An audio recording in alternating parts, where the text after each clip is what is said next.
Good evening, everyone. Welcome to the West Yorkshire Football Show. And it's another day and another stream to do with Huddersfield Town on the channel. I'm Chris Bell. Delighted to say I'm joined by an exasperated, exhausted, and just downright knackered Stephen Downs. How are you, mate? You all right?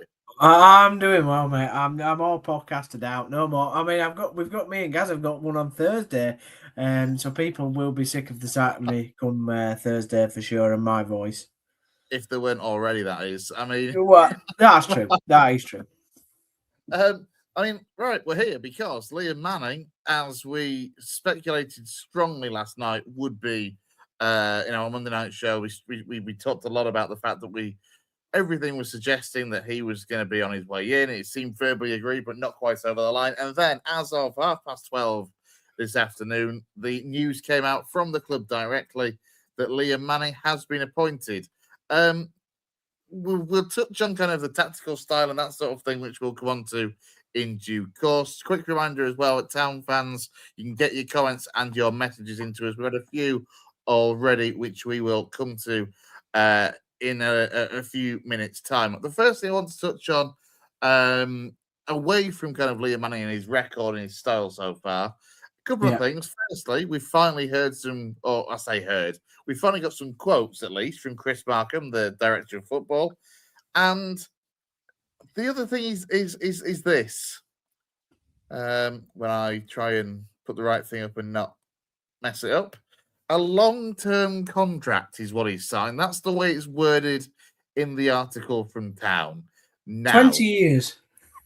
What the hell does that mean? And also, it's a bit smoke and mirrors from a supporter's point of view, isn't it? Because nobody knows where the backing in terms of, what class is long term. I mean, Christ, this is the 9th manager in 4 years, so it might be a 6-month deal to the end of the season, and that's long term in Town worlds at the moment. Yeah, I think it is a strange thing not to put how long the contract is, but I mean, I predict it's sort of a 2 or 3 year deal, to be absolutely honest. They're normally these type of things, aren't they? Unless you're somebody stupid like what was Alan Pardew, who was at Newcastle 8 years or something. I mean, Town don't normally do that sort of thing. It's normally a 2 or 3 year. I thought that was a modern thing until watching Brownie and Popey's documentary talk about Don Revie earlier when he was offered a 7-year deal at Everton in the 70s. So I thought this long-term things of 7, 8, 9-year contracts was fairly reasonable, but apparently not. But no, I mean, if you're a sensible man, you kind of look at this and think 2.5, 3.5 years sort of thing. Yeah, I mean, also do check out, I know it's a Town podcast, but do go check out Popey and Brownie's conversation. It's really fascinating. And Brownie's Don Revie's son, as we like to say on the channel, so I'm sure he was delighted to talk to Popey for 20 minutes or half an hour or whatever they got with him. But yeah, I think it'll be 2-3 year deal for Manning. Interesting comments in terms of, they're bringing him in because they believe in his style and his adaptability that he's had at other football clubs across his time in his career. Obviously, they've sort of skipped over his time at Norwich recently, which they're always going to kind of do. But overall, it was really positive to hear from Chris Markham, I have to say. And even reading between the lines of the comments, which obviously we both work in the media, so we kind of know how these things are put together. You still get a sense of, how really proud he is because he's a Huddersfield fan. He's sat in the stands. So he knows what it means to be a Terrier and what it means to pull the shirt on in terms of watching players from when he's grown up. So there was pressure on him to get this appointment right. We'll see in the fullness of time whether that is going to happen. But you can definitely see in his quotes that he's very passionate about, getting the right man for the job to take the club forward. And for me, that's really refreshing to hear from a sporting director. So I've been really behind the appointment of Chris Markham. Clearly, cares about the club and wants to get things right. And this is his first big test. Let's it's the first kind of major mark that Chris Markham, no pun intended, is going to be leaving on his tenure this time around at Huddersfield Town. I mean, just to kind of take it from the top, Liam's appetite and enthusiasm to take this opportunity on has been abundantly clear right from our very first conversation. and we're delighted to welcome him to the club at such a crucial stage in our season, with so much left to play for. This recruitment process wasn't just about finding a good coach, it was about identifying the right person for Huddersfield Town to fulfil our ambitions both this season and beyond. An ambitious appointment that even 6 months ago would have likely been seen as unrealistic. Liam is an impressive person and professional with his progressive and pragmatic approach to coaching, sharing many of the ideals and characteristics that the club, and most importantly, our supporters, value highest. Before I go on, that is an interesting bit of wording. That's what I'm, that's what I meant, Chris, in terms of the way it's worded, the fact that he empathizes what the supporters want to see, not just on the pitch, but kind of off the field as well, in the way that a manager or players communicate with us as fans, because he's one himself. So he's probably looked at a lot of things when making the appointment. And let's be fair, he's not messed about. I mean, I don't know how long they've been having these discussions for. Obviously, it'd be interesting to know if they were still having the discussions when Lee Grant was here. But you have to wonder because of the speed of everything, don't you?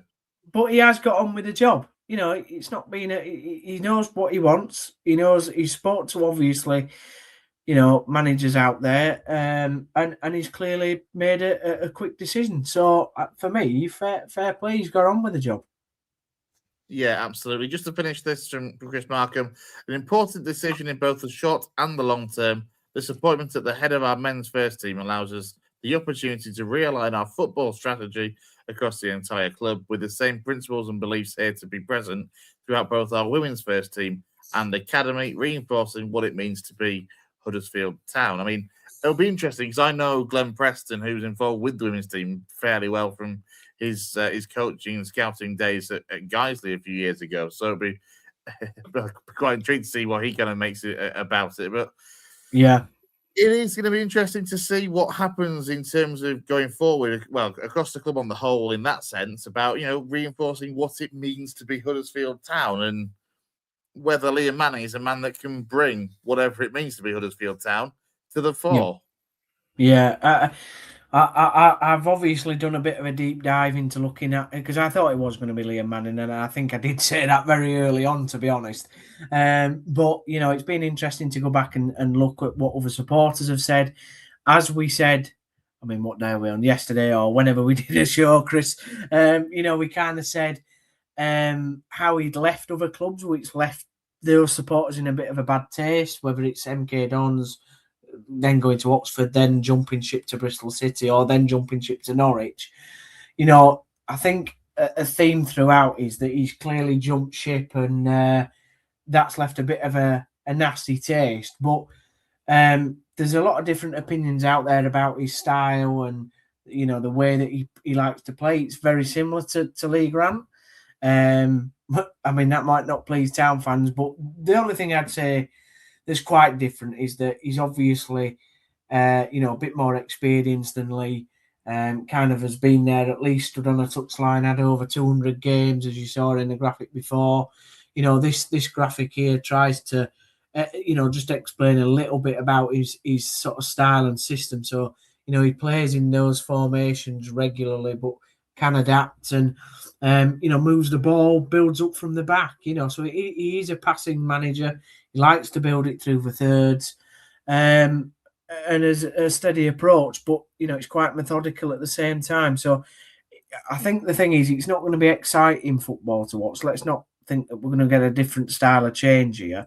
But what we might get is a better tactical understanding from the players, a better structure for them to work in, which ultimately we all hope will lead to more success on the field.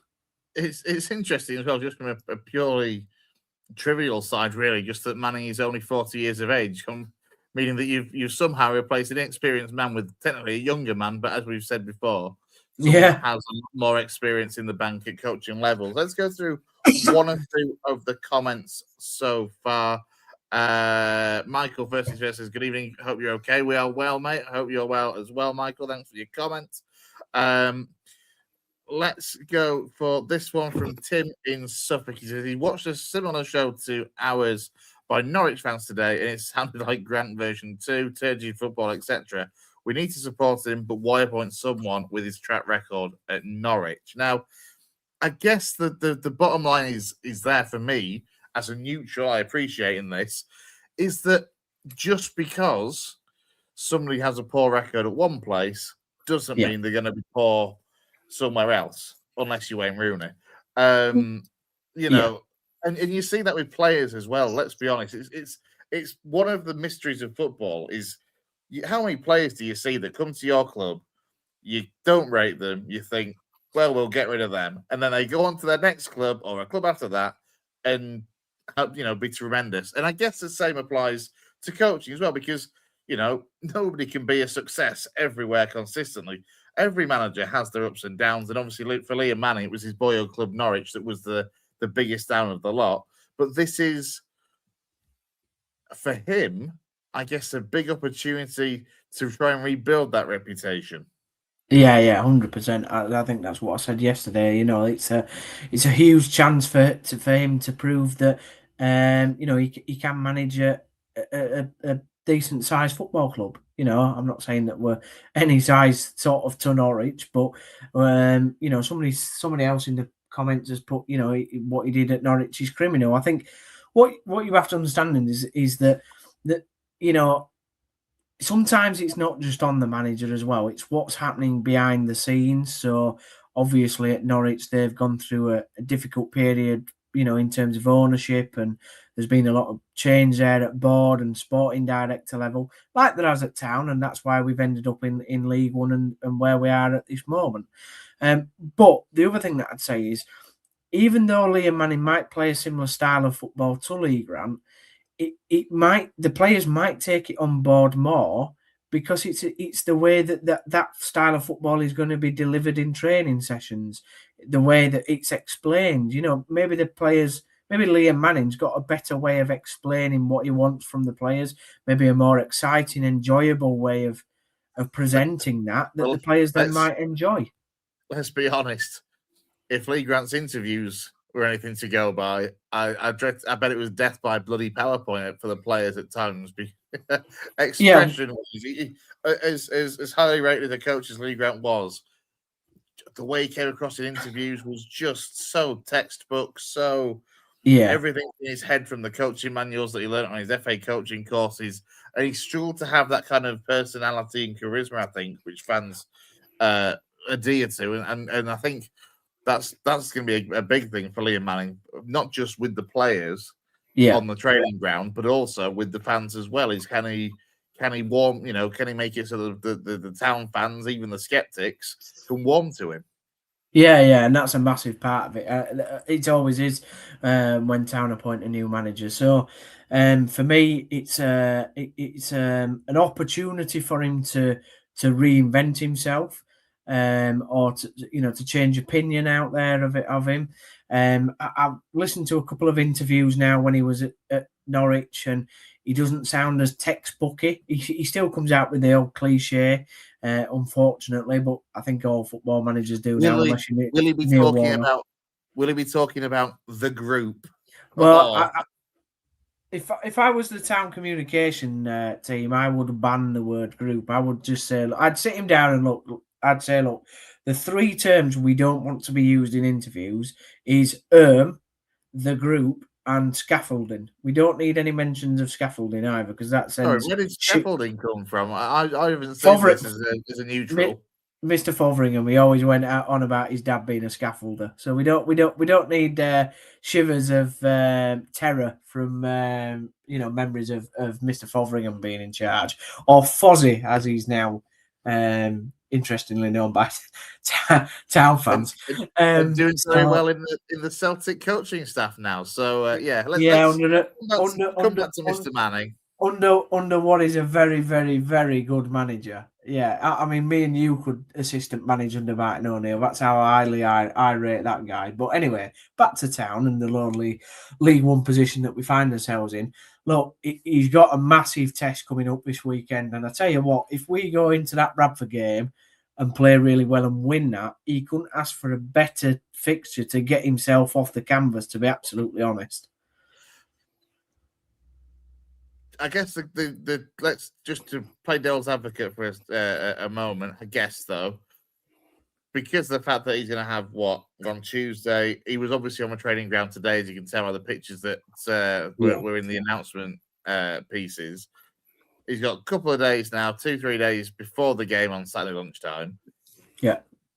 Worst case scenario, and Town don't win. If Bradford win that game, I'm just going to say now, it's crucial not to let that explode. Like, and I know it will. I know losing to a rival is never good, but this is one of those situations where, yes, if Town win it, it's great for Liam Manning. But at the same time, fans have got to look at this and think, if Town lose it, it is not the end of the world, and don't blame Liam Manning. He's been there 4 days. No, I don't think. I think that would be extremely harsh if supporters went out and blamed. Now, if we got absolutely smashed 6-0 or something, then I'd be asking a few questions about what they've been talking about on the training ground. But say if it's, I don't know, 1 or 2-1 loss or whatever, and we played really well, and it's just a refereeing decision or whatever, then it is what it is. I don't want to lose to Bradford, and I'm certain, we'll go on a bit more of a deeper dive when we get Gaz on it further in the week. But yeah, it wouldn't be Liam Manning's fault necessarily for losing that first game. But if he wins it, it couldn't be a better start for him, because there's no game in this league that he couldn't sort of identify with the supporters more than if we go and beat Bradford. It's going to be a tough test. I don't think we're under any illusions with that. I quite like the fact he's got already on the training ground with him. He's also brought in 2 assistants in Martin Drury, who is a Huddersfield lad actually. He's actually been involved in Bradford City, and I was going to say he's been involved at Bradford as a coach there for a few years, and he was a player back in his day for Bradford Park Avenue as well. So talk about having a bit of a foot in both counts. Is Martin Jury, who's coming to the backroom staff. Yeah, so it might be highly rated. It might be interesting to maybe speak to Lou a bit more about his time at Bradford Park Avenue. I don't really know a lot about the bloke, but if he's from Huddersfield, let's be honest, he's gonna be sort of loyal and wanting to do the best for the town and the club. So that can only for me be a good thing as well, being a northern lad, because we talked quite often yesterday about Manning being a southern boy, let's be honest, not really having any connections up here, which really, in a way, shouldn't really matter, but it kind of does, doesn't it? Sometimes sometimes it helps, doesn't it, just to kind of warm. Yeah, if he's got a northern lad and a Huddersfield lad alongside him, for me that's great. And then the other lad is the other guy. Sorry, is James Krause. Yeah. What's his name? Chris. James Krause. James Krause, first team coach and analyst. Yeah. So but as far as I'm aware, he's been with him at Oxford, Bristol, and Norwich. So he's been with him for quite a few years now. So it's. I said yesterday, guys asked me how would I feel about the appointment, and I said solid. I think I said something like solid, not exciting, but certainly not as down as what other people have, kind of commented on him. Well, I'm going to come to a few of the comments because we've, unsurprisingly, when you put Liam Manning's name in the title of a video, we picked up a few Norwich supporters as well as Huddersfield supporters. We go back to one of the earlier ones, and I don't know what his first name is, but BP on 1992, he commented quite a lot last night when we were on as well. He said, the club have lost me with this appointment, won't be attending games or renew my season ticket. They'll bring dull, boring defensive football and think of better things. I mean, that's a pretty extreme start to this run of comments. Meanwhile, Terry930 says, welcome, Liam. Nice to see a local lad in his coaching setup as well, obviously in reference to Martin Drury. Now let's go fry them chickens on Saturday lunchtime. Let's just quickly run through. I mean, this is the key one in the next 6 months, whether it's going to be man in or man out. Huddersfield Town in the longer term. as you say, one of them comments, I guess I'm a Norwich fan, worst manager in the EFL. That's a bit harsh. There's some terrible gaffers across the leagues. Terry 930 backs up his comment earlier as well, to be fair. Norwich fans thought Wagner was crap, so not really listening to them. Plus, he also lost his son before taking that job. Yeah, that was in 2024. It was mid-season when he was at Bristol City that he lost his newborn son. So he's had to overcome a lot of personal adversity as well. The point on Wagner kind of goes back to what I was saying before as well about, yes, you can look at Manning's Norwich record now and think, oh, it's going to be terrible. But Wagner had a great record for Huddersfield, didn't do that well at Norwich. It's part of football that, again, you just can't do well everywhere. No, and I would like to thank. I would like to thank those Norwich fans for getting involved in our stream. We can't unfortunately show all the comments because there are some profanities in there, and we're not after the watershed at the moment. But I'll read one of them out. NCFC edit says Manning is poop, to be honest. Never his fault. Always someone else's in his eyes. He said sacking me won't change anything. But if we had Clement since the start of the year, Norwich would sit 11th. Then, to be fair, the turnaround under Philippe Clement. And as a Lincoln fan, I'm just going to take credit for Jovan McCarthy's form as well, because he's been excellent for Norwich. Is fair. Michael Bottomley, mixed feelings about the Manning appointment. Wasn't my choice, but I'll give him a chance. Could do well, or it might go badly. Welcome to football there, Michael. It's felt like Norwich tactics and performances don't fill me with hope. And another man brought his right-hand man with him in Chris Hogg.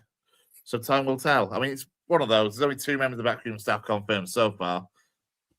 There's always time to kind of keep more in, isn't there?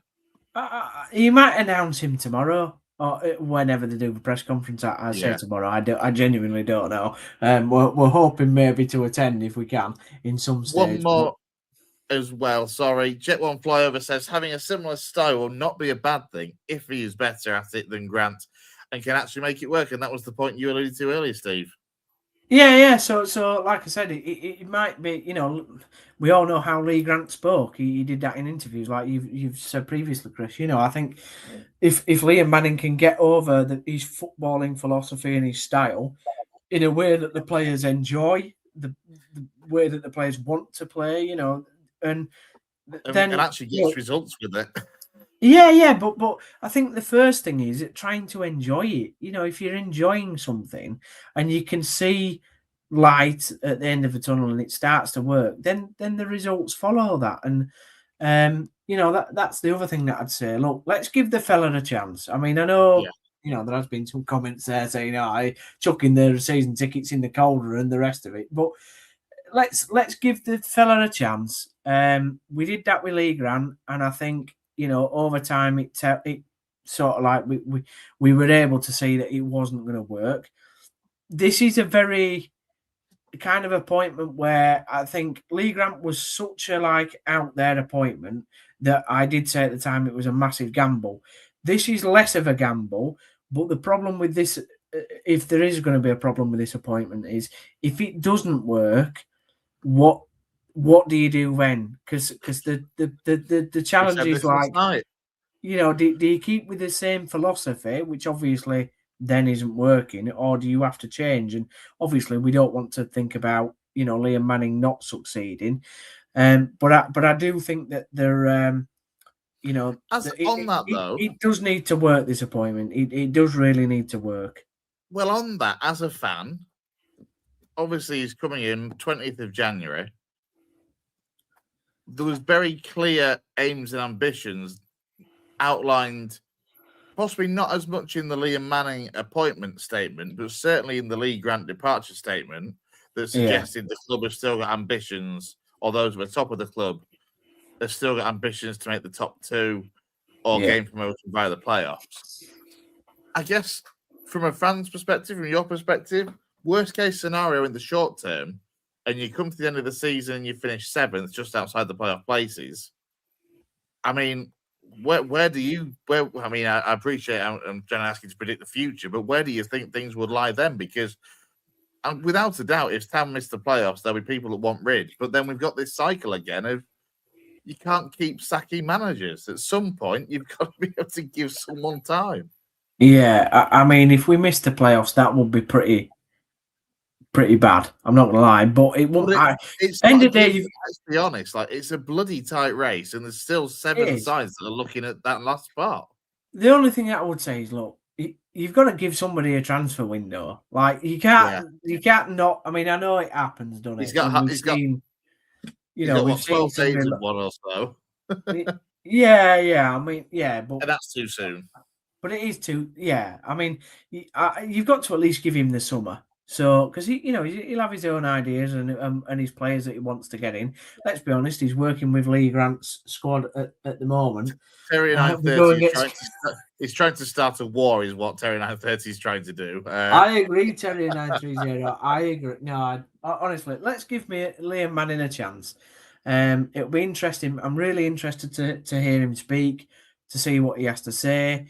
I would like, if anybody is at the press conference, those journalists to ask him, why has he jumped out of it? Or not, he's not jumped out of it, but does he feel like he's got enough time to has he had enough time to recuperate after what happened at Norwich? Because as you said, Chris, it was a very bruising experience. So does he feel like he's prepared to go into what is a bit of a fire at Town, and there's a lot of expectations. So he obviously feels that he can handle it, but be interesting to see what he has to say to those sorts of questions. Yeah, it will. It will be interesting. I'm really narrowing whether to bring this comment up and whether to just kind of disagree with it, quite frankly. But I will. If one of BPO's comments, I have to look at what fans of all clubs he has managed to say, and massive red flags all over. I don't think that you can say that. Like, he took Bristol City into the playoffs for the first time in 17 years. Bristol City fans, I think, are more frustrated with the way that he left. In terms of his actual build-up of work, what he did at MK Dons and at Oxford and at Bristol City, on the pitch, he's got a pretty good reputation. The frustration with fans has been the way that he's kind of jumped from MK Dons to Oxford United, and then from Oxford to Bristol City, and then from Bristol City onwards to Norwich. But as I say, on the pitch, pre-Norwich, his record, his body of work stands him in pretty good stead. And as I say, to take Bristol City into the playoffs for the first time in nearly 20 years, albeit beaten heavily over 2 legs in the semis against Sheffield United, is still, something to kind of base some optimism from. Yeah, he's kind of done half jobs, hasn't he? Really, he's not completed the story at any of the clubs that he's been at. I mean, he never really got going at Norwich, to be fair, but the other clubs he's never really finished the chapters. He's always sort of like fallen 2 pages short or something. You know what I mean? Yeah, I think Lommel was possibly but again, actually, I think he took them from like a relegation side to kind of a side that were I think they were either promoted or almost promoted. But again, it's that nearly man. Yeah. It's a bit like what Mark Robbins was very early in his career, actually. I mean, I'm not trying to. I aren't trying to like say that Liam Manning's going to become as good a manager as Mark Robbins, but Mark Robbins had a very similar thing where he couldn't get over the line. He'd get clubs to near the playoffs or just about in the playoffs, but he couldn't ever get them up. And I think that's been always his sticking problem. Where at Coventry they've gone, we're not going to have you anymore, Mark. We want Frank Lampard, even though that at the time that was probably a gamble. And it looks like it's going to work for him. So let's hope that Liam Manning is the man that can finish off this season really well and get us somewhere. Absolutely. You can only pick one. End of season. Good football, but you make the playoffs and don't go up. Terrible football. Dull, boring, not entertaining in the slightest, but it gets you results and gets you over the line. Which one are you taking? The second one. Tell that to BPL then, because he says he doesn't care about what he's achieved, care about the identity and style of football. It's an entertainment business, and I want to be entertained. It isn't an entertainment business. It's a sporting business. It's a winning business. That's what comes. That's what is comes. This guy Big Ange? Is he Big Ange? Does he want to be entertained? Final thought from Terry, and I think this is a good one actually. I think if we'd appointed him after what he had done at Bristol, fans would be buzzing. it's his stint at Norwich, which is clouding some fans' judgment. I think that's absolutely fair. Yeah. And as I say, look, it's not about what he's done before. It's not about what he did at Norwich, and in the longer term, it's not about what he's done elsewhere. It's now about what he can do for Huddersfield Town going forward. We'll wrap it up there, Downsley. Just a quick reminder before we do that for Liam Manning, his first 3 games in charge to take him to the end of the month. The small matter of a Huddersfield versus Bradford derby on Saturday lunchtime, a game that Steve and our Bradford City man, Gaz Walker, will be previewing on Thursday evening. So you can check out the channel for the preview to that one. And then let's be fair, no small feat to go to host Luton Town, who are in good form and aside looking at the playoff places on Tuesday night before it ends the month away at Peterborough United, who themselves are now in and around that kind of chasing pack for the playoffs, having been looking pretty doomed earlier in the season, but their change of manager to Luke Williams has overall worked wonders. Steve, 9 points there, Chris. 9 points, predicting 9 points. Jesus Christ. I'll have whatever you're having. And cheers for taking the time, Steve, to join us. I'll say you'll be back on Thursday with Gaz to preview the Bradford game, and we'll see what we'll be with Liam Manning at the wheel at Huddersfield Town. For myself and Steve, though, enjoy the rest of your whatever we're on now, Tuesday night. These streams are coming far too thick and fast. Enjoy the rest of your Tuesday night, and we'll see you soon here on the West Yorkshire Football Show. Take care.